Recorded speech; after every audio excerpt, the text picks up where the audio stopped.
There are things known, and there are things unknown, and in between are the doors of perception, and the doorways of perception are now open. All around us, there exist worlds of the seen and the unseen, in a universe of endless possibilities. We should never limit ourselves to a single perspective.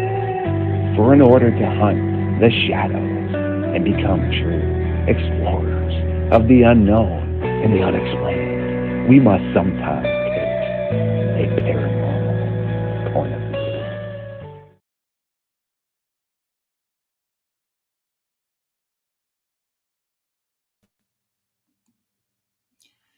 Hello, ladies and gentlemen. Welcome to another edition of Paranormal Point of View. I am your humble host, Dennis Carroll, your ghost host with the most. Pull up a tombstone and make yourself at home. We have a very special, extra special, secret mystery guest tonight. I will be bringing them on shortly. And I want to start welcoming everyone here as we gather into the grotto. And get ready for another interesting show. This is episode 94. We're getting closer to the 100 mark here, okay? Absolutely. And when we do, we're going to have a big celebration on that. Who knows which one it'll be on, though? If it'll be on the road less traveled or paranormal point of view or hunting the shadows. We'll have to wait and see. But anyway, we'll have some fun times with that. I want to welcome Shiro. Hello, Shiro. And we've got Ann Joanne. Okay, I like that. And Joanne. That kind of rhymes. And Blue Eyed Bandit is in the house, everyone. Midwest Night Watcher, welcome aboard. I want to thank my good friend Kenny Lord Starfox for that new introduction we have on Paranormal Point of View. He did a fantastic job. Of course, I let everybody kind of preview that last week when we got it finished. And I'm going to be working on some outro. That's what you call an intro. I'm going to be working on hopefully get with him to do a little short outro or something that takes us out of the program. But he did a fantastic job, and I want everybody to know that I appear on his show a lot. I just got through last night. We had a fantastic show together, and he, of course, he records it, and he will be having that on his channel very soon. So be watching for it. We had a great time talking about conjuring Dogman. Okay, so that's going to be a very interesting show. Definitely, you don't want to miss it. And of course, last week, I think it was last Monday, that we had a great show with Jessica Jones, our good friend Jessica Jones, on the Cryptid Huntress. We talked about maybe vampires, celebrities, doppelgangers, maybe time-traveling celebrities. It was a great show. If you missed it, go check it out. All of these shows will be available and are available in my library. So if you get a chance, be sure to check it out at Hunting the Shadows YouTube podcast channel. Okay. Also, I'm going to talk about a couple of movies here right quick. I just got through watching Greenland. That was a great movie, and I think I highly recommend it. It was very good and very close, I believe, to what an actual asteroid or comet hitting the Earth would be like. This was a great movie, so if you get a chance, check it out. And I've got some other movies we'll talk about later. I've been watching a few. Also, my good friend Gerald Fountain put me on a new series that's on Prime that's called, it's got Kevin Bacon in it, and it's called Bondsman. And it's sort of like a poor man's Constantine, okay? You need to watch it. It's pretty good so far. It looks like it is. Well, hell, thank you there, Danette Bailey. That's a $9.99 sticker. Thank you so much for that, dear. I appreciate that. Absolutely. And that will help me make my quota for this month. Absolutely. Thank you. But go check out The Bondsman if you get a chance. It's only, I think, dropped about 8 episodes right now. But Kevin Bacon is good in this. He's a pretty good actor. Although he is an atheist, by the way, but I don't hold that against him. That's what he wants to believe or not believe. But what I'll tell you who really steals the show. The woman that plays his mother, okay? She is a trip. She is a really good character, so you need to check it out. That's called The Bondsman. He is a bonds bailman, okay? But he died and went to hell, and Satan sent him back to round up and bounty hunt demons, kind of like Constantine does. But anyway, and it's all based in Georgia too, so it's a very interesting show. You might want to check it out. I highly recommend it. Turning to the news a little bit, folks. Okay, AOC is back in the news. Well, her sister is. So they say that her sister is apprehended for torching a Tesla dealership. If so, she might get some hard time for this. If you don't want to do the time, don't do the crime. Okay, okay. But the judge says he's going to treat her like anybody else. So we'll see. We'll see. But anyway, I don't think there's a whole lot of brain cells lost between any of those people, folks. Okay, tell you the truth about it. All right, I'm gonna be honest about that. I have to wonder about it. Hello, audio. Good to have you here. Audio. How's my audio sounding, audio? Okay. All right. Oh, yeah. I'm checking to see who else is checking in here. All right. I'll put that up. Thank you so much for that sticker, dear. Appreciate that.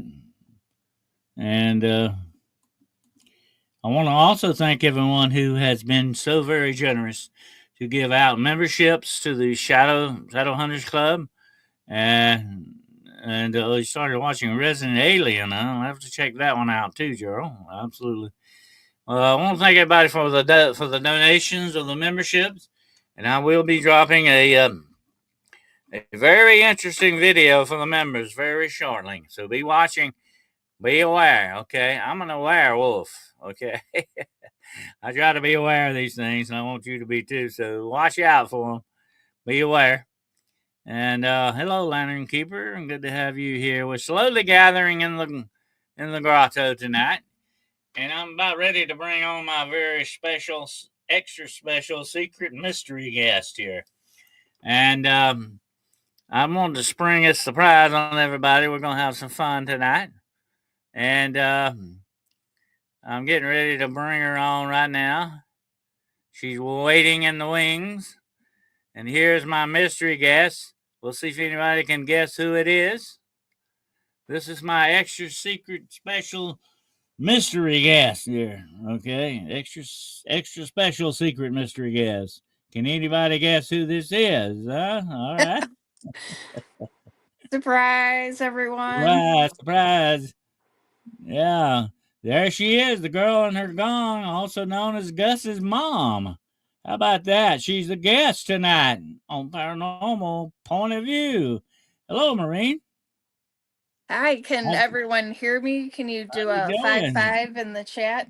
All right. Yeah, we'll put you back in the chat later on. Oh no, Right now it's you're on center stage now. oh good, because I got this I, microphone and everything, and I'm happy it's to be kind of here tonight. feels strange to be on the other side, right? Yeah, it's like I'm working the front of the house when I'm usually in the back of the house, and but it's good. There you go. That's a good anagram on that, definitely. Uh, but we're gonna have some fun tonight. We're gonna talk about some of your paranormal experiences, some of your travels, and we're gonna get into that in a little bit here. I'm just waiting for a few more people to gather in. And how's the weather up that way? It's kind of like spring today, even though we've had some snow a couple weeks ago, and today the sun actually came out, and Mm. um, I was just thinking about all the experiences I've had, and this wonderful opportunity to be on your show and to actually talk about it, because it was stuff that you saw, and you didn't want to tell anyone else because they would think you were crazy, crazier than I normally am, you know? So, Well, I'm the last person that will think you're crazy, okay? Because I've had a lot of experiences myself. Here's the thing about, paranormal stuff, Maureen. That's the first thing when something like that weird happens to us. The first thing that pops out, I guess it's human, but first thing that pops into our mind is nobody's going to believe this. They're going to think we're crazy, That's the first thing that pops in your mind. And the second thing is, and I have found this to be true, especially when especially with some of the cryptid experiences and some other types of, UFO experiences, you have to wonder what else is out there. If this is real, you know, if I have experienced this, what else is out there? And that question will haunt you the rest of your days. It really will. and how do we know something isn't out there? And I'm actually in a cryptid hotspot, being outside of Chicago and near O'Hare Airport. I'm sure you've heard of Mothman, hence my T-shirt. And then, of course, places like Fermi Lab in Batavia. I've seen craft hovering above it, and Mhm. especially O'Hare Airport. There's been reports of Mothman and also, UAP activities, whatever lingo word that we're, giving it. And I have always felt like an antenna that, I see Mhm. these this Absolutely. phenomena, but I love that now disclosure is now, and it's like there isn't really conspiracy theories anymore because a lot Well, of matter of them fact, have some real. you're getting ready to go. What is it in July to the disclosure thing in St. Oh, Petersburg? Yeah, yes. Yeah, I'm yeah. going as an You attendee. and I'm Gus not. are going to be there, by the way. Yeah, I'm actually going to take Gus. Yes. I was hoping to go. I was hoping to go this time, but unfortunately, not. I don't think I'm going to be able to do it. But I'm going to try to get to that one in Myrtle Beach, but we'll see. Anyway, Oh, nice. yeah, that's in the same state I'm at. So Yeah. that will be a lot less than that. But I'm actually going to be on a paranormal podcast in Miami, and I think it's called Supernatural Stories or something like that. And I'm going to tell them about. I'm just going to throw this out there right quick to begin with. Thank you, Joanne, for that super sticker. Thank you so much. Appreciate that. 999. Very generous. Thank you. And actually, back years ago when I first started doing investigations, Marie, I knew a lady from Miami, and she was a nice, kind old, nice lady. She actually was very good friends with my grandmother, and her name was, we called her Granny Young, but her name was Edith Young, and she lived in Florida. So I'm gonna tell her ghost story. I interviewed her about, you know, I think I was like 15 years old when I interviewed her, but I interviewed her about her experience that she had in Miami, and I'm gonna tell that on Supernatural Stories if they'll let me. But anyway, because since they're in Miami, I'm gonna tell that ghost story from Miami that hopefully they've never heard. But it was a very interesting thing. I'll have to tell everybody about it sometime. But it was one of the very first interviews I did for somebody, interviewing them over their paranormal experience. And I probably was about like 14, 15 years old. That was when I was first starting to get into paranormal research and all that stuff. And of course, the very first case I ever had was a werewolf cryptid case, a werewolf case. That was the actual first case I ever physically investigated. Although I did have a consultation case before that that had to do with witchcraft and all. So that's how I began with a lot of that stuff, and got interested in it. But the I was telling somebody this the other day, and we're gonna start talking about some of your experiences here in just a moment. But I was telling somebody the other day that you got to learn exactly how to interview people, and I'm not just talking about podcast interviews, but how you interview people about their experiences and all that. Because unfortunately, some people, like you just said, they're embarrassed by it. And they say, "Oh, you're gonna think I'm crazy if I tell you this." I'm gonna say, "Absolutely not," because I've heard it all. Okay, there's no way you're gonna get that one on me because I've heard everything. I've heard things that would blow your mind. Okay, but anyway, a lot of people are not forthcoming sometimes. And especially if it's very personal to them. And there have been certain instances where I've had to ask very personal questions to get the true, picture of what I was trying to look at there to help these people. Basically, it wasn't because I was being nosy. I wanted, you have to ask questions to find out information to help people with. But that's the way it goes. But you got to know how to interview, especially people. And I'll tell you what, I watch facial stuff in interviews. That tells you a whole lot. And if they're looking down all the time, they won't meet your eyes. And usually that's not, they're not telling the truth. You know what I'm talking about. But anyway, you have to watch. You have to watch how you interview people and stuff like that. And by the way, here's your channel. Okay, we're putting that up. Girl in her gong channel there. Okay. Thank you, Yes, Midwest Web Hadley Express. channel. Go over there and show her some love on that channel. Okay. That's the Girl in her gong channel on YouTube. Okay. So go check it out. We'll leave that up for a while. But anyway, you have to be careful how you do that and all that. But you want to get the big picture. You want to help people sometimes express what they've seen, what they know, and what they've experienced. So that's the way you got to do it.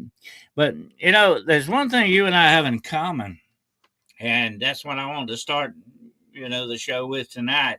And you and I have something very interesting in common. We have been around the medical profession for quite a long time now. You know what I'm talking about. Matter of fact, I worked at a local hospital here for 30 some odd years.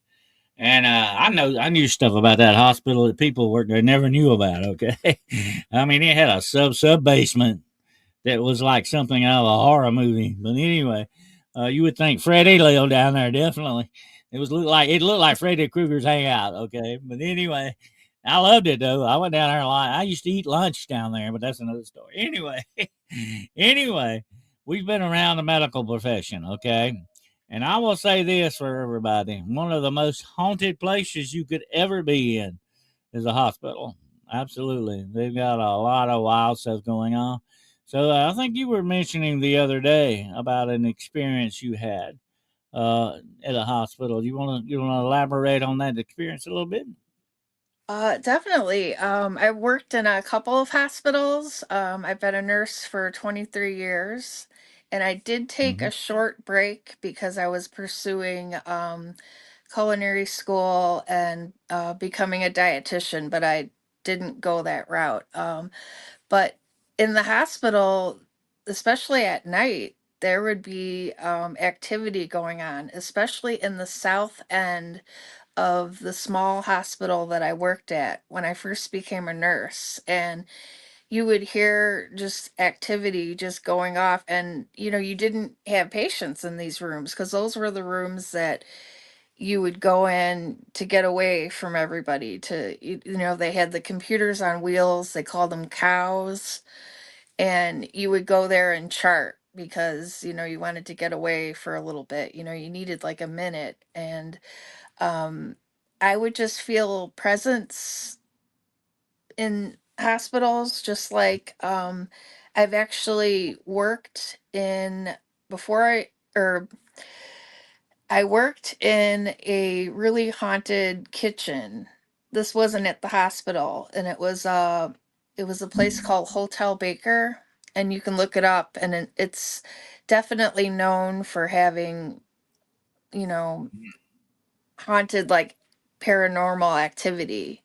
Hmm. Um, but I would just sense things like for when I was working at that restaurant, the mixer turned on and no one was in that room whatsoever. And it just turned on. And I definitely got a feeling I felt cold spots before because I've been in haunted places. I've been in the Egyptian theater in DeKalb, and that's known to be haunted, as well as the Woodstock Opera House in Woodstock, Illinois. That's another hot spot. Mm. And I've been in the museum campus downtown in Chicago and near like the it's near like the Field Museum and the lakefront, and that's Mhm. where have you heard of the case Leopold and Loeb? Yeah, I am familiar with that slightly. I've heard of it, but I can't remember the actual particulars on it. Fill us in on that. Well, Leopold and Loeb, it's two different people. They wanted to get away with unaliving somebody. Hmm. And they are said to haunt the museum campus in Chicago. Like they're in that there's this grassy area and you could walk to like Soldiers Field and the Field Museum and Lake Michigan, of course. And that area is said to be haunted by the two murderers. Leopold and Loeb is their name. Hmm. Yeah, that sounds interesting. I have investigated over the years several museums, and they can be very haunted places too. I think it's the articles in them that is really causing a lot of that. But and like you're mentioning these two people who were actual murderers, I guess it was so somewhat like serial killers, kind of. Mhm. Um, I have investigated a lot of murder scenes over the years, and that is a freaky feeling when you go in places like that. And I think that's what's got a lot to do with some of these places like battlefields and hospitals and hospices and mental hospitals and so on. All of this has got traumatic, emotional stuff going on around it. And unfortunately, dark, malevolent spirits sometimes are drawn like magnets to these places, and you will experience that. But I think, Maureen, and we've talked about that before, you are a very sensitive person. You're like like a shaman.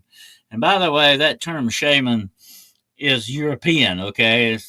We sometimes think about it when you think about Native Americans. No, they were called medicine men or medicine people, uh, or medicine chiefs sometimes. The shaman is a European term for someone who is very much like the old Druid priests were and stuff like that, very much in touch with the land, and also they were people that were very accustomed to what we call the root doctors and the granny witches of the Appalachians. They were like shaman too, they were these people were very, very sensitive to things, and they pick up on this kind of stuff wherever they're at, whether it's theaters, wherever the situation is. If something is there, they're the first people saying, "Oh, there's something really freaky about this. There's something going on here." And I think you were picking up on a lot of that, definitely, because of your demeanor in that. Yeah, I could just feel it. Like if you're observant enough, you can definitely pick up on things. You got to get quiet. You can't be like, you know, set out to go see Mothman and then you don't see Mothman. You're going to see Mothman when you're not expecting. Yeah. And And there's been a lot of Mothman sightings around O'Hare. How far are you from O'Hare? Have you been pretty close to it? very close. I mean, we'll be Yeah. hearing airplanes soon because, it's Friday Oh, night. So, okay. in Yeah. addition to I'm in car the alarms and neighborhood. all the other extraneous Yeah. noises, Mhm. but there's an But did uptick your in the sighting that you had of Mothman, was that very close to O'Hare, or how? um What's the story on that? it was a bizarre story. I'll give you like the background of it. Well, Okay. there's Mothman has been said to have been seen at O'Hare Airport and whatnot, and a place I believe it's called Hickory Hills. I wrote it down because I'm a visual learner, so I have to write stuff on post-it notes and whatnot. It was actually called Lakewood Forest, and it's near McHenry, Illinois. So it's northern Illinois.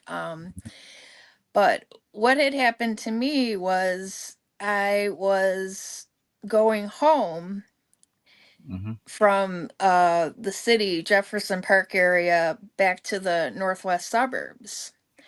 And prior to that, I was hanging out with a friend who was going to the city to in the downtown area to have a drink with this person that's a Satanist. And I'm not going to give any names because I don't want to draw any energy to this person. And hi, Jessica. Good to see everybody in chat. I was going to go out with my friend and we had drinks. And I only had like, a beer or two, and it hit me really hard. Mhm. So I had to stay and not go out to the bar.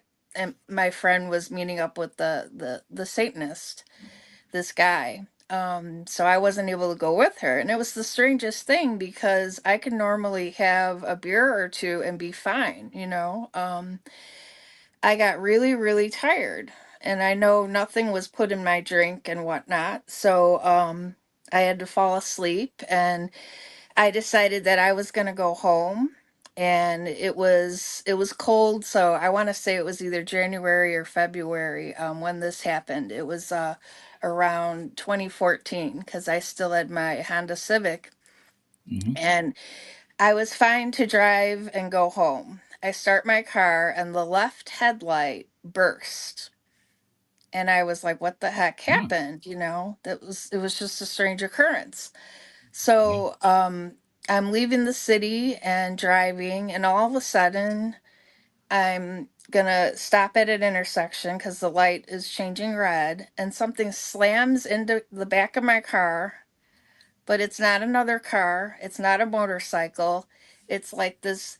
What I saw was like this black type object, and I saw like green lights, and I believe it might have been Mothman that slammed into my car, Ah. like hit the bumper because I saw something like it was almost like something was thrown, but something big, like car size, like maybe 5 feet That was or scary. what's that? I said that sounds scary.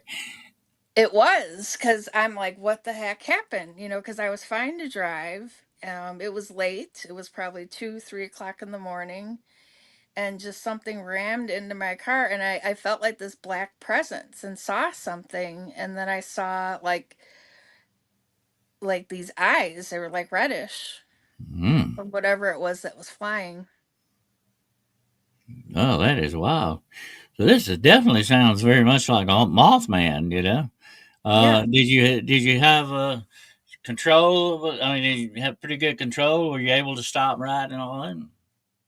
I was able to continue driving even though I lost the left headlight, and I was thinking maybe that Satanist guy put some kind of, Mhm. spell like either on the car or, preventing me to go out with my friend to go have a drink, that's possible.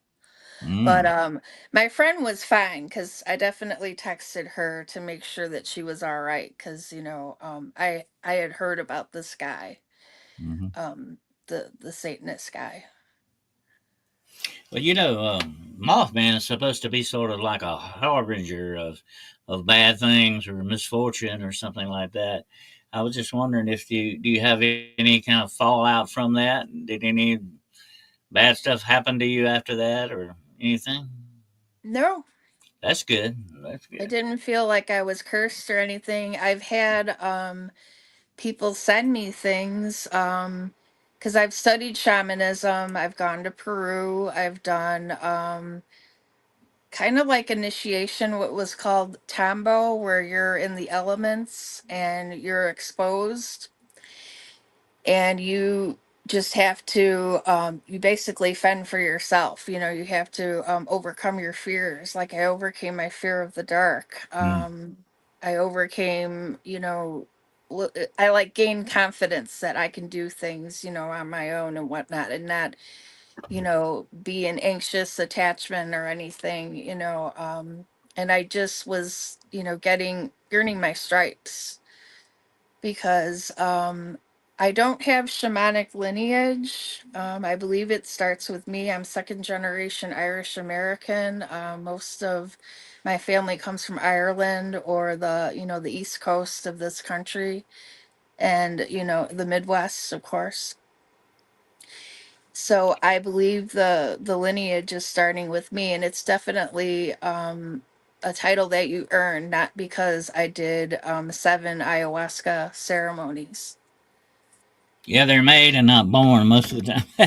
Yeah, That's the way that goes. Yeah, it it's definitely. it's Oh, it's in my astrology also. I'm a 12th house mhm. Sagittarius, so I've studied astrology um, Well, I blame since it on the Celtic blood. Okay, that too. I've Yeah, got a yeah, lot of that myself. Okay, yeah, definitely. definitely. You wouldn't happen to be call born, were you? Um, yes, there was like that membrane on my head. Ah, okay. Well, see, that's something else there supposedly as well.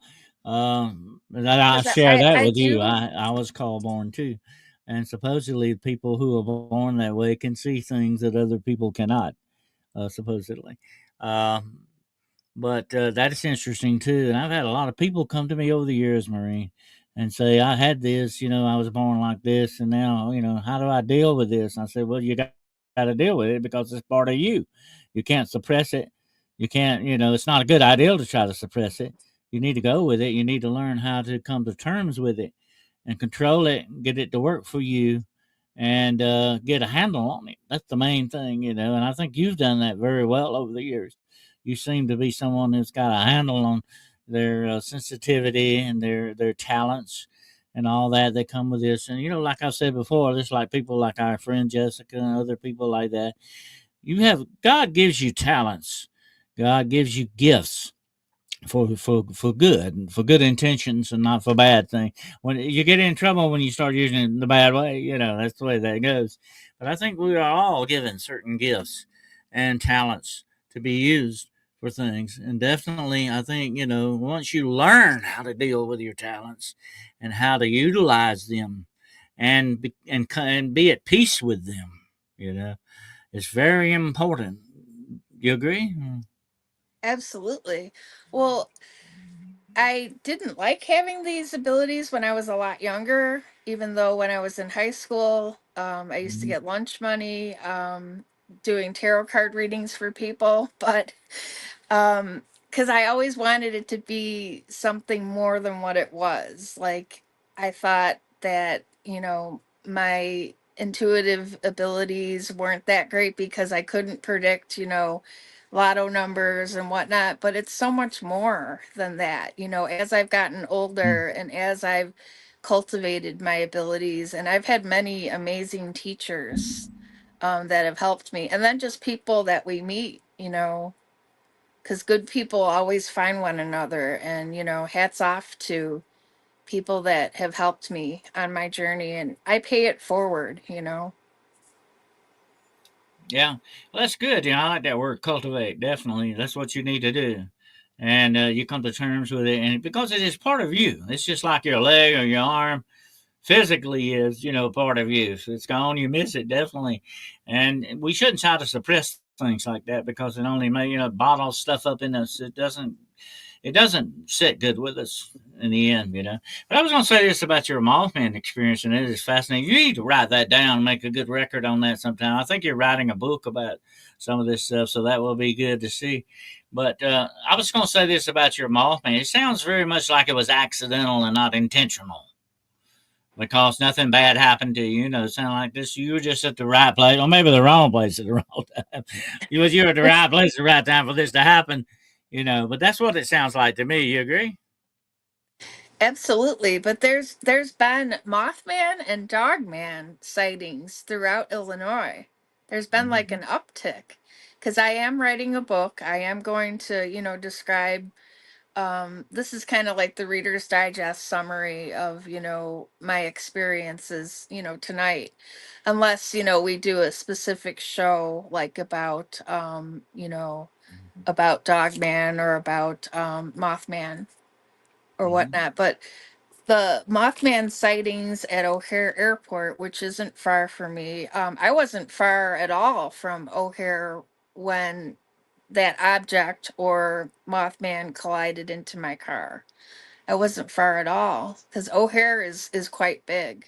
Mm, I was like in the vicinity when it happened. yeah. Well, and I've studied a lot. I've done a lot of research. It's fascinating what's going on around O'Hare Airport. Definitely, some of the sightings and stuff that have been seen. And my good friend Lon Strickler has done a lot of work on that, by the way, a whole lot. And if you can read some of his books on it or whatever, you would find that I think very interesting. But the thing about it, I've actually talked with certain witches and warlocks in the Chicago area, and they claim they have conjured a lot of these Mothmen. They say they brought them over from dimensions or whatever you want to call it. They brought them from the darkness for certain reasons. They say they actually conjured these things up. And I did a show the other night with my good friend Lord Star Fox where we talked about conjuring dogmen and stuff like that. It's a possibility that some of this stuff is definitely connected with black magic or the dark arts. Because sometimes I think who knows what you're going to conjure out of the dimensions or doorways that you open. And they say they have claimed that there are certain doorways open around O'Hare. And I'm talking about spiritual doorways that allow some of these types of creatures to come through. And by the way, there have been sightings of Dogman around O'Hare. Have you heard that? Yeah. Well, I've actually seen a wolf before. And when you see something, you use discernment. So in my head, I'm thinking, is it a fox? Is it a coyote? And then you tell people about it and they don't believe you. They think that I'm crazy because why would a wolf be wandering around O'Hare, Because Mm. this was off of like Devon and I know what I saw. I know I saw a wolf. And I told one of my nieces about this, and she doesn't live too far away from me, and she's actually seen a wolf too.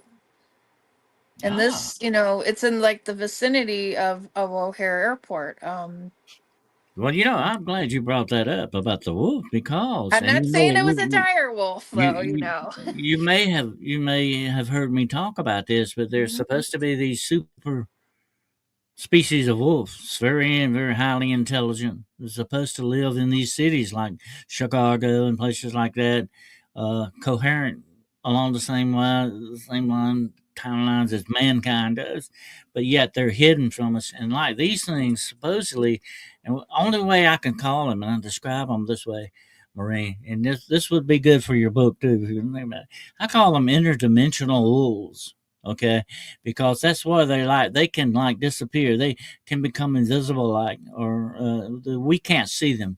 In other words, they can fix it where we can't perceive them when they want to, and they can move in shadows and darkness and do whatever. And this is supposed to be a super intelligent species of wolf, even like 10 times smarter than your dolphin. Okay, kind of a thing. I mean, rivaling the intelligence of mankind, maybe even surpassing it to a certain extent. If they can manipulate portals and do what they're supposed to do, and there's supposed to be hard evidence of these things around Chicago and places like that. I don't know if you've ever seen the movie Wolfen, but it was based upon this theory. If you've never seen it, you need to check it out. Great movie, and it ties in with a lot of the Native American population in Chicago. A lot of them work the high steel. They work on the bridges and the buildings and engineering things high up in the skyscrapers and all that.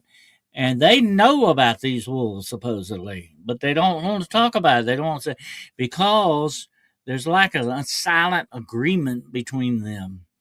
So this is, and sometimes, now listen to this. Here's the freaky part about this. Supposedly, these very highly intelligent interdimensional wolves can walk on hind legs when they want to. What does that sound like? It sounds like Dogman, Yeah. actually. Yeah. Well, I'll discuss my experience with Dogman. It actually happened a couple years ago. It was right after, I know it was a Monday because that particular Sunday night we did a Reiki circle. And this is one of my online groups that I'm involved in. And I had like a really profound experience. And the next day, I'm doing my thing, getting ready for work. I've got my phone, I've got my lunch, my coffee, and um, I'm getting ready to, go out the side door. And I opened the door and I saw like, it almost felt like I saw like this gray burst of energy going super fast into the backyard and towards a tree. And Mm-hmm. it caught my attention. I saw the actual tree and I saw this creature. My discerning mind is going through thinking, oh, it's the neighbor's dog across the street. They got this Australian, it's like an Australian shepherd type dog, with the two different colored eyes. It's not that dog. It's not Gus, obviously. And it wasn't a fox. We have foxes, we have coyotes. It definitely wasn't a wolf. It had like an arched back and then it merged into the tree. And I'm frozen. It's a moment where I don't know what to do. I don't know if I should just go to the left towards the backyard and see what this creature is. Is it a dog man? Is it a waking dream? And I was just frozen for a moment and like didn't move. I was outside, but wanting to, I don't want to be late for work, get to my car and go to work. And then I'm wondering where I put my phone. I've got my scrubs on, multiple pockets. I'm looking for my phone. It's in my pant leg. And by the time I'm ready to take a picture of what I saw, it merged into the tree. And I almost saw pixels, kind of like the kids, they do this thing called Minecraft. It was really weird, like the squares. And it was gone. It merged right. Pixelation. Yeah, like Yeah. I'm not saying it was like Predator or anything, because you're in this moment and you want to think I'm pretty logical. I like to think my way through things. And Well, by the it's time I funny. got to my car, I noticed that my phone, no You know, battery, it was dead. yeah, And I some know, I know for a fact I had the phone on the charger because I use people. it as an alarm. I know I had battery Oh, power. that happens a lot. Phones get drained, batteries get drained for no reason. I've had that happen many times. I wish I had a dollar for it when it happened. I might be pretty well off, definitely. Anyway, a lot of people, I was going to say, have described this like you're talking about this transcendentation. It's almost like they say a digital or electrical like fog. It's you know, and it's gone. And that would tie in directly to what I was saying earlier about this so-called super species of wolf that can walk on hind legs when it wants to. This may be Dogman that we're talking about, and we may have been selling Dogman short, thinking he's just an animal. He may be something other than that. He may be some kind of something from the another dimension, definitely, and there may be a super species of these things operating on this planet, and for their own reasons we don't know about. But that's fascinating to think about. And when people have experiences like you're talking about here, it opens up a lot of doors in our minds to these things to try to understand what it is that we see and all that. But that sounds like a very startling type of an encounter, definitely that you had. Uh, did you come away with that with more questions than answers? How did you react to that when this happened? Well, the nurse in me keeps calm under pressure because, I respond to the worst things that can happen to a person, like cardiac arrest, respiratory failure, you know, Hmm. really bad things. And I just felt frozen. But I felt like I almost wanted to go with whatever it was and just thinking, what is this creature? And is this a dog man? Is this it really felt like a waking dream. And then I'm wondering, are waking dreams real, because it was just this moment in time That's your that you're standard in. reaction, you know? It's like, you know, it's kind of a shock. I'm not saying Yes, it scares you, it just sort of shocks you, you know, kind of in that way. But, you know, the interesting thing about it, the way I think you took it, you know, as a professional that you are, you know, you have to let that professional ability take over sometimes with things like that. And you have to have an analytical mind for it. And that's why, you know, I've told people over the years a lot of things that I've done. You have to look at it from a scholarly point of view or a professional point of view and not let it get you emotionally sometimes. So you did the right thing, you know, and you handled it the right way. That's good. And, and that allows you to, here's the good thing about it, okay? That allows you to see things instead of being startled, scared, or shocked. It allows you to in that experience to see and pick up on things that you normally wouldn't do in certain situations like that, you know. But like you said, I have had that happen to me. You look for that phone. If you knew it was coming, you know, you could get a great picture of it, but you never know when it's coming. That's the problem. it'd make for a great TikTok video, you know, and then I could be like, I seen Dogman or whatever it is, you know, because we don't know what it was. And I was just floored the entire day, and I kept thinking and revisiting, and and then of course the next day I'm wondering if I could catch the glimpse again, and it never happened again. I keep looking at that tree. I keep looking around me. Maybe Just like, again, one day you'll see it again. well, on occasion I have fox encounters, and I love that, but it's Mhm, not like I can be like, tomorrow's Saturday, I can, have a fox encounter at 3 o'clock or whatnot. It doesn't mm. work that way. I think this fox is your spiritual animal, right? Your spirit animal. Yes, it is. Mhm, Fox is one of my spirit animals. Fox appeared to just give me the motivation to keep on going. I was at a low point in my life, mhm, and I just saw a fox on the sidewalk. It was the strangest thing. It was just walking on the sidewalk, and I was like really depressed. And this was before I went to Peru. This was before I decided to taper off my medications. I was on mhm, medications for anxiety and depression. And it took me 15 months to wean off of them. I was on Clonopin, mm. and that was a tough medication to go off of, but I'm off of it. I was on Lexapro, Wellbutrin.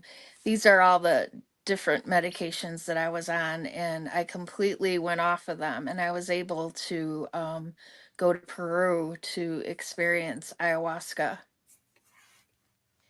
That sounds And interesting. Yeah. Since you mentioned that, you know, you're quite a world traveler. You've been yeah, on a lot of different places, and what made you decide to go to Peru? I've, Was that a since I was a spiritual kid, journey for you? Was that sort of like a spiritual journey? it was spiritual. It was a rebirth I experienced. This is after my marriage of 12 and a half years. I got a divorce, and I lost everything. I'm not going to dwell on any of that, so we're just going to keep moving forward. I have had a near death experience when I was 19, so a lot of PTSD, post traumatic stress. And I just have known all of my life. Like, I will see things and know that they're going to happen. When I was a kid, I used to imagine I was going to go to Brazil and go to the rainforest and be, Mhm. in the jungle, because I love National Geographic. I loved the pictures, and I've always known that I was going to travel, because I happen to be a Sagittarius, and we love travel. And I can remember in third grade, I was really excited about writing a report about a country. And I felt in my heart, oh, it's going to be Brazil, because I love Brazil. I want to go to the jungle. I get Peru. And I didn't realize how wonderful Peru was. All I thought of was llamas, you know. I didn't think that the Andes mountain range Yeah. touches Peru, you know. And then, It's a very mystical place too, isn't it? oh, Peru is amazing. It revitalized me. I learned about Machu Picchu and I experienced Machu Picchu in 2012. And that was like very uplifting, very spiritual, and energetic wise, it was like an amazing feeling, you know, like, you know, you're uplifted. And I thank God that I was able to experience Peru. I worked a lot of hours and saved up and, you know, put in the necessary work. I tapered off the medications, and this is for you know, entertainment educational purposes only. I'm not knocking anybody that has to be on medications and whatnot. You have to have discernment and do what's right for you, you know. Well, that's like my good friend Chantel Mayberg, and we talked about this week on her show that I did with her. Uh, Sometimes we need to give the human body, a chance to heal itself. You know, self healing, I think, is a very powerful thing. If you let it, you got to turn it loose, though, sometimes, you know. Medications can interfere with that. It's good if you have medications that help you. But we got to remember one thing about medications, whatever that may be, whether it's just aspirin or whatever you're talking about here, it is something that does not actually belong in the human body. Okay, you know what I'm talking about here.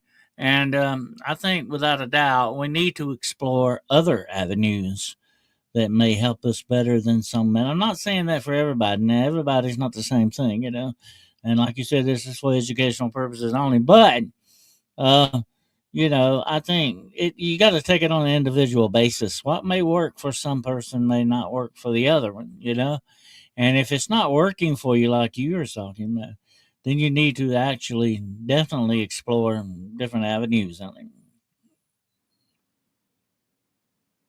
Yeah, absolutely. Yeah, that was an amazing show that you did with Aquarius Rising Africa with Shanti. That was amazing.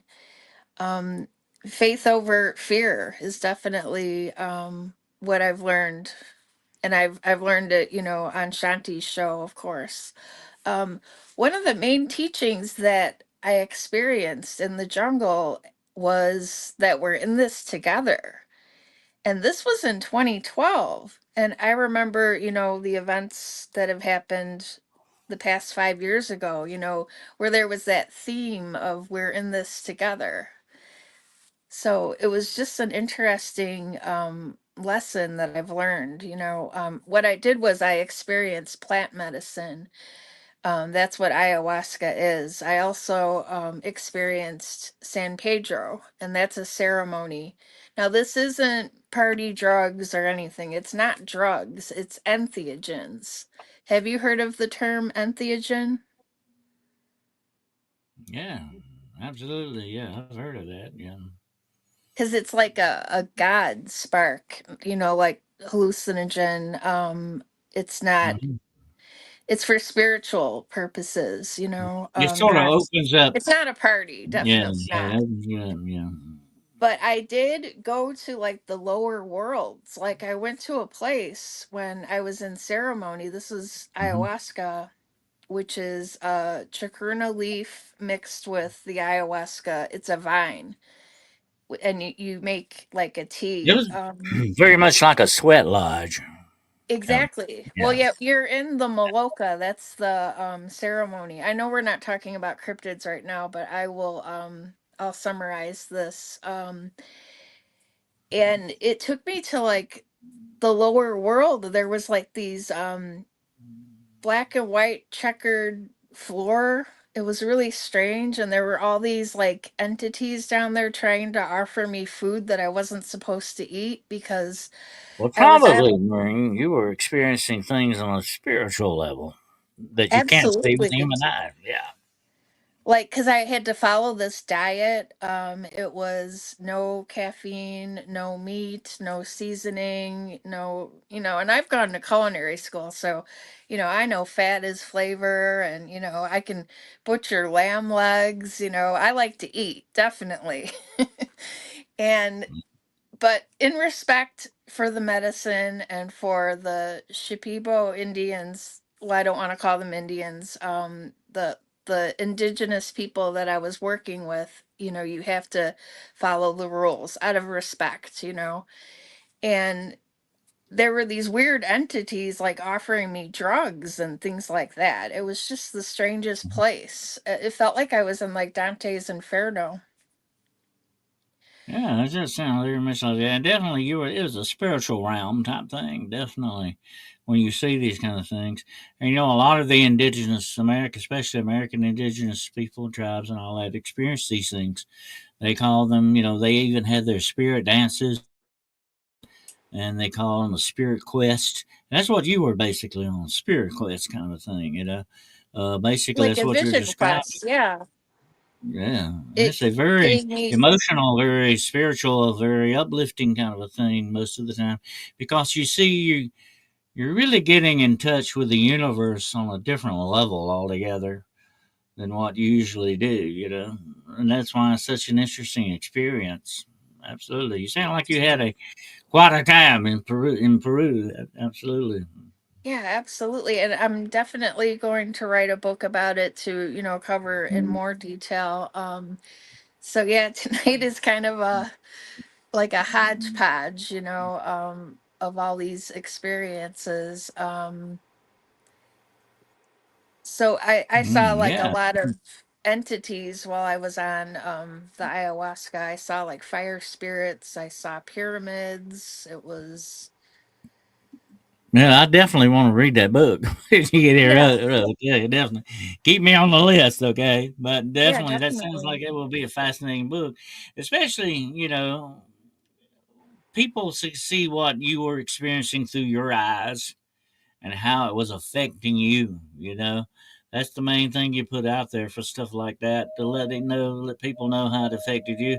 I don't know if you're familiar with this, but there is a book called Jadoo, and that is, I think, an East Indian term for magic.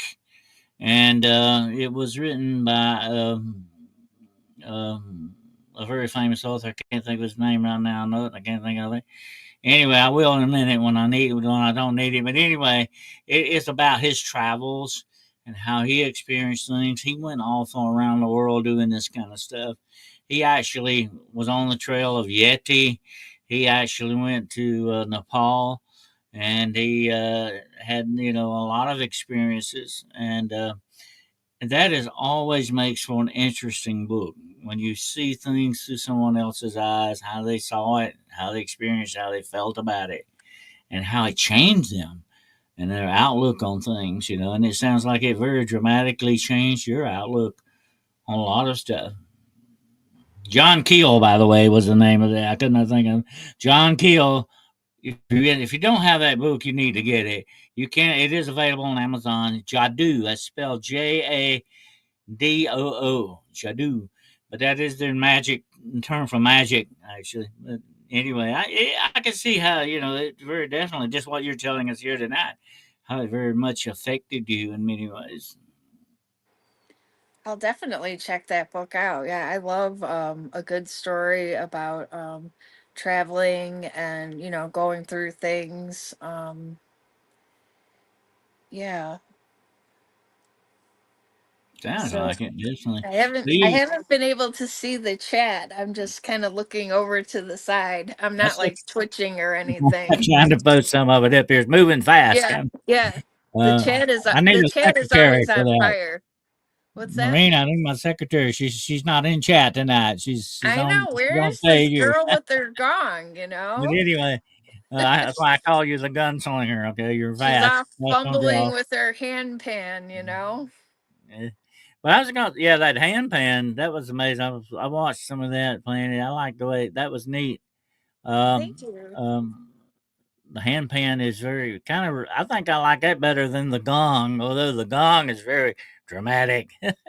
I Yeah. actually Do like it you remember better. in the 70s they had a gong show? You remember the gong show? I do Yeah. remember the Gong Show, yes. Yeah.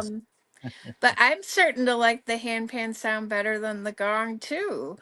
Shh, Mhm. don't tell my gong. But it's Now it's keep your actually gong. You gotta quite keep it. challenging to play because you look at it, you think it's like a space drum, and you want to play it like a drum, but you can't because it's a handpan. So you actually have to play it a different way. Thank you, Midwest Night Watchers. I do have a channel, and I might even go live. You never know. I want to put more effort with my channel. It being about the paranormal, it being about traveling, and just all kinds of things. Well, it sounds like they would definitely want to go over there and show Marine some love on that channel. Subscribe, and she'll probably be dropping some more videos, and maybe even some with Gus in them. Oh, And absolutely, yeah, and we'll absolutely. be checking that out. And it was another place you went to. I was going to talk to you about some of your travels that I find fascinating. It's supposed to be one of the most scariest places on earth. Okay, and you know what I'm talking about. That is the Hmm. catacombs, right? And you went into those, right? Yes, I have been to the catacombs. I've been to the catacombs in Paris, France.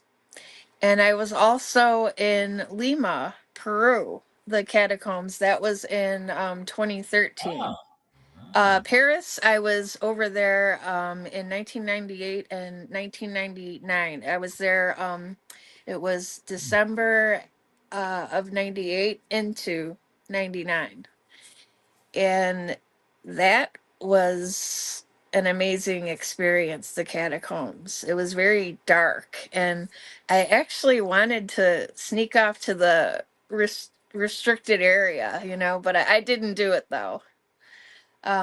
But you enter and you get this ominous feeling, and it's dark, and Mhm. there's like this walkway where you Oh, yeah. walk in and you see like all these femur bones. That's the big bone in your leg, and You're actually it's walking on bones too, right? In certain areas, um no, you're not on. The bones are like are they intricately stacked up or placed. what? They're stacked. Yeah, it's really weird. It gave me a strange feeling out of because I traveled to DC and went to the Holocaust Museum, and I like had like this like Mhm, insight. I know in a past life I mhm, was in the Holocaust. I know, that museum just made me feel like, mhm. That's a it was a freaky really feeling when you see some things like that. ominous feeling. It just attached to you, and I felt so much emotion. I kind of cried when I seen some of the things I saw Mhm, in the Holocaust Museum in DC, and when I was in the catacombs. It felt like, a part of me was in there. Maybe it was a long lost relative of mine, it could have been, but I just couldn't fathom how they built something like that. And there was like this chandelier made of like bones. oh yeah, I've seen that. Yeah, that's amazing. Chandeliers and the wall is just kind of wallpapered with it. Kind of, it's amazing what they do and the symmetry of it is Hmm. very kind of artistic, isn't it? It is, yeah. And I felt the same way when I was in Lima, Peru, and I Yeah. went to the catacombs there. But it's very dark too, though. At the same time, it's kind of kind of dark. Gives you kind of a weird feeling. I'm sure to be in a place like that and all that. I've seen a lot of video and stuff of the catacombs of Paris, and of course they emptied the cemeteries of Paris out. And that's where they put the bones at. A lot of that, but it is so freaky down there, Marine. Because if you get off the designated track, and a lot of time for a long time, this was really an illegal place to go. You weren't really supposed. It was kind of against the law to do that. They had to sneak people in certain parts of the catacombs to let them experience it. It was sort of the law kind of looked the other way sometimes, you know how that goes. But they weren't supposed to do that. But what I saw of it, you know, is you got lost down there, you were gone. I mean, that was it. Your light source runs out. I mean, you know, you turn the lights off in a place like that, you will not know what dark, real, true darkness is till you experience something like that. You know, and light in a place like that is directly connected to you living. To get out of there, because if you run out of light, and I seen that they had one instance. I don't know if you ever saw this, but they found a video recorder down there, a camera, and you see this person screaming and running through the catacombs. And so my light's failing, and they threw the camera down. You hear them running off down through the screaming, and that's the last supposedly you hear of them. Uh, they go off in the darkness, you will die. I mean, you will be lost for good. And there are certain, I know you probably saw that. There's pits like there. I mean, you know, there's tunnels below these tunnels and all that you can fall in. And so, I mean, it's a very dangerous place. Very dangerous. Not only just the scariest place, it's very dangerous. Yeah, there's you would definitely fall to your death, if you decided to go off. There was like areas that they had roped off, and you had like the curiosity, like you wanted to know what was back there, but I'm glad I didn't Mhm. go back there, because who knows what would Yeah. happen. Um, yeah, it's like that song, I Will Especially if Follow your life You Into depends the on the Dark. batteries of your life. What's that? I said if your life is depending on the batteries in your life. You know, down in a place like that, you may have a bad situation if you run out of your batteries there. Definitely, that's one place I would not want my batteries to drain.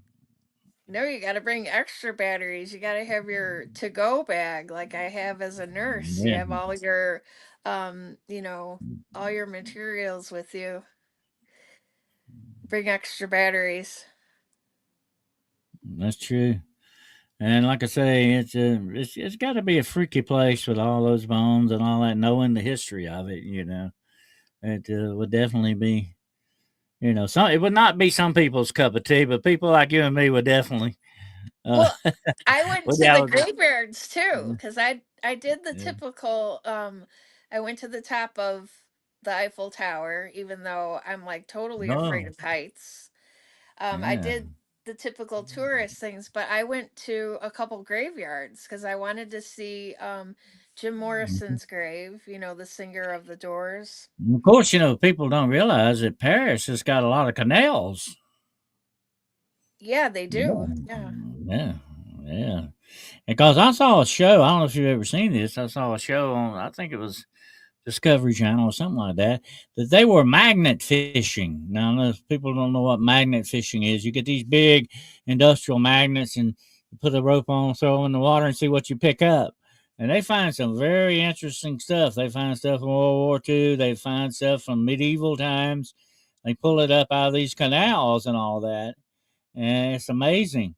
But you know, you always think of Venice, you know, having all the canals, but no, Paris has got a good many too. But it's not built on the canals like Venice is. But it's fascinating. I've always wanted to go up the Eiffel Tower. Definitely, that is a very interesting subject. Beautiful when it's lit up at night too, isn't it?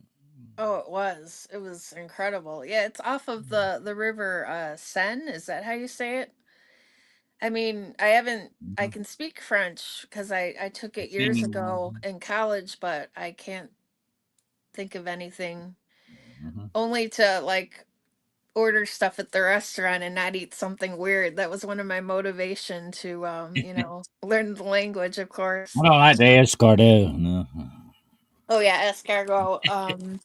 Well, I didn't want to eat rabbit, so I knew to not order lapin, the rabbit. Uh, So I was, I had a pet rabbit one time years ago. I would not want to eat rabbit. No, thank you. It's too much like eating your pet. I had to in culinary school. Oh, it was horrible. And I actually had rabbits at the time as pets. And we would watch Top Chef together. I would put my hands over, this is BG before Gus. And I had these rabbits, and we would watch Top Chef together. But, when you watch that show, they sometimes cook rabbits, and, Yeah. I'd put my hands over their ears. But Oh, yeah, well, meat they're just too class, cute. I Sometimes had the, some things just too cute to eat, right? well, it's so small. There's no point Yeah. in eating Yeah. something so small and cute. It's like eating a dog or a cat, and I'm not advocating any of that. Mhm. But that's the funny thing about when you go to other cultures and places like that in the world. You find out how much different they are and their outlook on stuff. Just like in China, they used to breed dogs to eat, dogs and cats and all that, especially dogs. And whereas then we have dogs as pets, they looked upon it as part of the menu. But that's another thing too. Like I'm American, we don't eat our horses. We Well, don't do that either. I actually seen horse meat when I was in France because I decided to go to the market, and I saw it. It was like this huge steak, Wow. and because you could see ducks hanging, you could see all. My apologies if anybody is vegetarian or vegan. I just wanted to see it. Just like when I wanted to go to what you would consider a wet market when I was in Peru, and we could just call it like the farmers market or whatnot. And you saw the most bizarre things.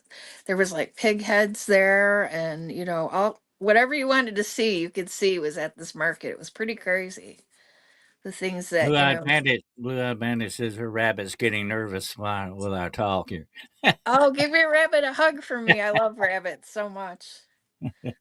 They're so cute. Yeah. But that's why I was telling somebody that the other day, and I was saying I know you have seen pictures too.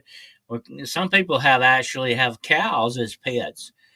A cow come running up to them at the fence and play ball with them and all. How can you eat a hamburger and then have a cow like that? It's kind of hard to do. I can see why some people turn into vegetarians. Definitely. Yeah. Yeah, I had to follow a vegetarian diet for a month when I was in Peru, and um it was hard to do because I'm used to being a carnivore. A Well, compassionate carnivore though. What's that? my grandfather told me years ago, said if you ever worked in a butcher shop or a slaughterhouse, you'd never eat meat again. You're probably right. That's Oh, I probably true. bet. Yeah, that probably would set us off on that. Definitely. Yeah, Well, we. definitely. So, how's your book going? By the way, have you get far advanced into it in chapters or what? I recall experiences. I get memories back. I had an amazing session with Barry Littleton, and that revealed that I'm a contactee. I've had 5 experiences. I'm considered a level 5. So that is just opening more doorways. And that's a funny comment by Midwest Night Watchers. I will hug it and squeeze it and call him George. That's funny. I like that So idea. I'll recall things. It is basically like making a quilt. I'll have like memories that have resurfaced. And I'll write it down. I'm actually using an iPhone writing, you know, just Well, I bits tell and you another good pieces. trick that can help you out too is record stuff. Get you a good little recorder like one of these little Sony recorders or something like that, and just talking to it, just like we're talking tonight. You could, matter of fact, take a copy of this show and use it that way too. It's almost like taking dictation. You know what I'm saying? And you can Hmm. play that, and here's the funny thing about that, Marie. It will help you remember stuff that got pushed back in the back of your mind sometimes. It will help bring up other memories of like experiences where you've been or whatever, the experience or whatever. It will help you do that. So think about recording some stuff too, and you could just like you lay in bed at night before you go to sleep and say, "Well, I remember this. This is how I felt." Just like you're talking to somebody. Like the recorder becomes a friend or an accomplice in this. You can use that too. That will help you a lot in writing.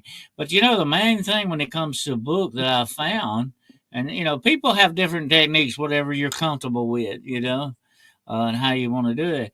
But I found that you first want to do a big layout on what you want. You maybe write out the chapters that you want, and it's sort of like making a map of where you want to go. You know. And once you do that, then you can start filling in the places on it, whether if you want to do chapters or, books, or however you want to do it, you can do section. You can sectionalize it or chapterize it, whichever way you want to go. Anyway, you lay that out and it gets it in your mind what you want to do, and what your plan is for it. And you know what a writer once told me? Once you write the beginning and the end, you can always put the middle in next. So that's kind Oh, of how nice. you know where you're going with it. Because You got a goal to work for. Yeah. I was trying to figure out how back would I go, like the beginning is kind of hard. Like where that's like the most hardest thing is writing about yourself. Like I could definitely write about other people, carefully, Mhm. but it's hard to actually write about yourself. And cuz I'm Yep. really impressed that I'm actually doing this video tonight cuz it's like I've got this life motto, if it scares the heck out of you, go do it, Keep doing Yeah, things. good Keep motto. doing things that, Yeah. that get you excited and that you're like afraid to do cuz I used to be the girl in school that would be giving a speech and my face is turning red. I'm sure you've seen people, throughout your classes, back in school, that would be like really nervous giving a speech. That was totally me. And then I just got more comfortable because I used to do stand up comedy back in the 90s, at like open bar mic nights because I used to, be really extroverted at times. Look at your guitar and let you start singing. I can't do guitar. I tried. It was Take up the years guitar, ago that friend. I thought I'd get an acoustic guitar. I just ended up selling it because I wanted to get to Peru. So Oh, that wow. was Well, you that can was always one of play the the things I had to handpan. sell. What's that? Play the handpan. You can do that good, definitely. Yeah, But it's a challenge, but I'm uh, definitely putting in you just effort. express your musical side. Yeah. You get in touch with the artist. The Well, I'm artist known sure as Marine. Okay. people in the chat can agree when you do something creatively, it helps you. It helps heal you, because I've had ailments where if I don't do something creative, I'll get migraines or I'll get pains. Yeah, I used to yeah, have that can incapacitate you for a while, definitely. Yeah, but Yeah, when I'm tapping into my creativity and doing something creative and also helping other people, which is a good thing to do, but it helps keep that spark within you, like Chiro Jane always says, keep your vibrations high. And that's another way to, hmm to be. absolutely. Yeah, definitely. It's like we were talking about with Shanty the other day, and we've said that on other shows as well. You got to achieve that balance. That's what you're looking for. And when you get that balance right between your body, your mind, and your spirit, you get it right, then you can become the person that you need to be. You can become that person 100%, and that's what you need to go. And that's what we all really need to strive for in many ways. Whatever does that for us is what we need to, try to utilize and get in touch with. But Tonight we got in touch with Maureen Milligan here, folks, and Uh-oh, you're using my last name. this has No, been just kidding. fun. We had some great time. This has been neat. We really got to see some stuff through your eyes, and that's always good. And like I've said so many times before, people think I was joking. Okay, this is your podcast too, folks. You may be on here next. Okay, you better watch out. Okay, because you may be the next victim here. Okay, but anyway, I hope you haven't been victimized here, Maureen. Definitely, but we really appreciate you getting on here with us tonight and sharing some of your stuff. It's always good, Like I said so many times before in the past, no story, no matter what it is, should ever be lost to history.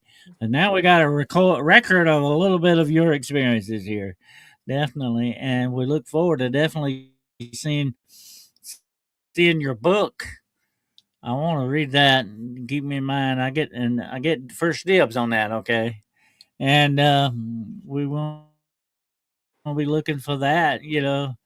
Anything you want to say in closing here to people listening tonight? Anything you want to express to them or say or warn them about or whatever? Whatever. Go ahead. It's floor is yours. Well, thank you for hosting me. Thank you for being here. Sorry I wasn't able to really interact with the chat. It's kind of hard to, to talk and look. Jessica is amazing with her ability to host a show, ask questions, interact with the chat, and She's you always do that amazing. as Jessica's well. always amazing. Oh, absolutely. You do that as well, Dennis. And, thank you for giving me the chance. If there's any questions or anything, I just love, sharing my experience because that was the one thing that I loved about the jungle was the simplicity of people just hanging out and talking and, just being silent sometimes, just listening to, the noises in the jungle. It's constant noises, just all this life Now's surrounding us. your What's that? chance. If you got any questions for Marine, we're ready to take them. Absolutely. But yeah, don't hear you express yourself.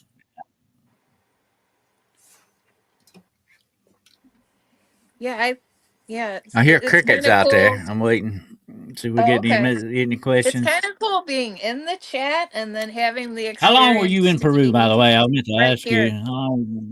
I went to Peru twice. It was a couple years after my divorce. That was in 2012. And then I knew that I was going to go back, even though the person I went to Peru with, we separated. We're not together anymore. I knew that I was going to go back the following year, and I did. And that was just a trip to the jungle. The previous trip was I was there like almost a month. It was close to a month, and I did the highlands of Peru. I went to Ollantaytambo. I went to I had a boleto, and it had all the sacred sites that you would get to visit, like Moray. And I'm gonna attempt to say it, and hopefully I'm saying it the way they say it on Ancient Aliens. Saxe Woman, that's the place with those huge boulders and everything.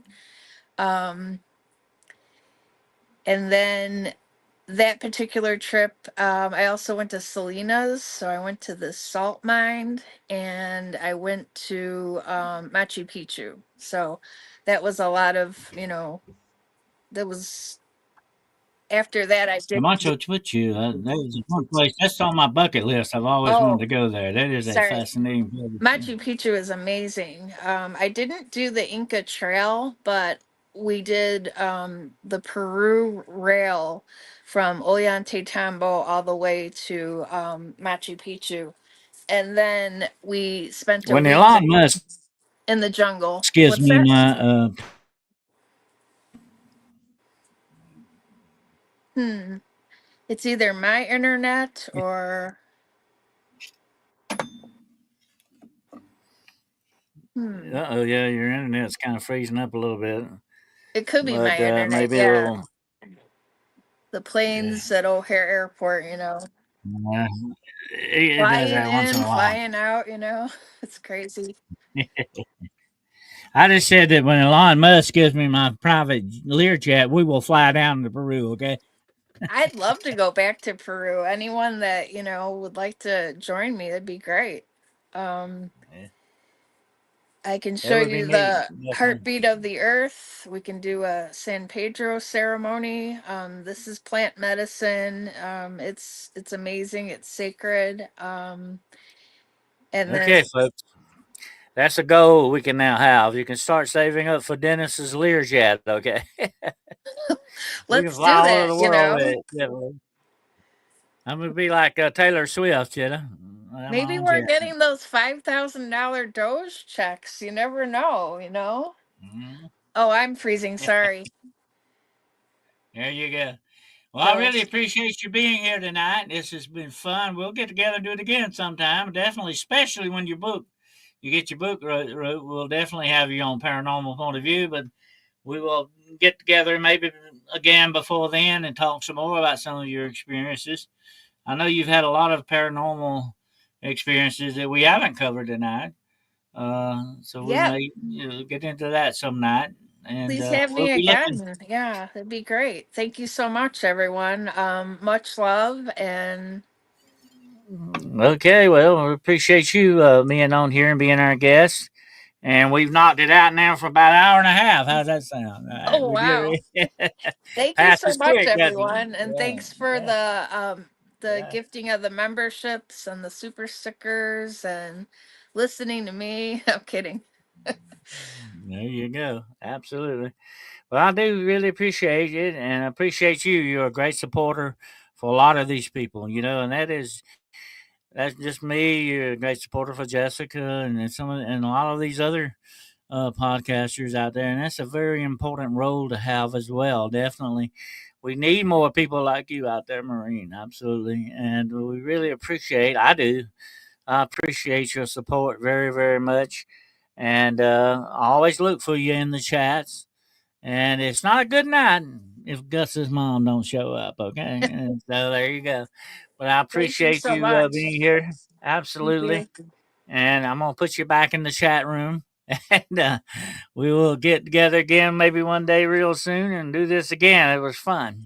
All right, sounds good. I'm honored to be here. Thank you so much. All right, no problem at all. Anytime. Like I say, this is your podcast too, but we'll be looking at your other podcast. Go over and check Marine's channel out and show her some love. Subscribe, subscribe, subscribe, and give her some incentive to put some more videos out there. Okay, we want to see that definitely. Thank you so very much, my dear, and I appreciate you. And you give a big hug to Gus for me, okay? Will do. Thank you. All right. Have a good night. You as well. Thank you. All God right. bless. Bye bye. Bye. Great gal there. Yes, sir. That's Gus's mom, Maureen, the gunslinger. Yeah, she's always a great supporter in the background. But like I've said before so many times, I'm not kidding. This is your podcast as well. Okay. Don't ever forget that. You might be the next guest on here. You never know. And all we got to do is get those wheels turning, folks. That's it. Yes, sir. I want to appreciate you all being here tonight. And please check us out Monday night. I don't know if I'm going to be doing whether I'll be doing an episode Sunday with Danielle, but check us out Monday night with my good friend Gerald Fountain. We'll be doing The Road Less Traveled.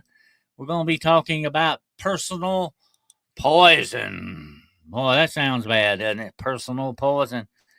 I've known some, I've dated some women like that, but that's lots of a long story. But anyway, we're going to be talking personal poison, okay? Absolutely. So be sure to check us out this Monday night at 9 o'clock p.m. Eastern Standard Time on Hunting the Shadows YouTube podcast channel. All right. I want to thank you all so very much for being here and spending this time with us tonight. And joining me and my extra special secret mystery guest. Who knows what? I may have another one again very soon, okay? Absolutely. And I appreciate you all so very much. Be looking for the members of the Shadow Hunters Club. Be looking for me to drop another video soon. And this is going to blow your minds, okay? You're going to really like this one, I hope. So anyway, thank you so very much for your support, for the stickers you've given tonight and the memberships. Greatly appreciated so very much. I appreciate each and every single one of you, okay? And until we together again, remember, I love you. Take care of yourselves. Hope you have a fantastic weekend. And go out and do something fun, okay? And tell them I gave you permission, all right? You don't get much better than that, okay, folks? I appreciate you all so much. And until we get together again, remember, non tambo mala, fear no evil. Faith over fear, my friends. And Godspeed. Ciao.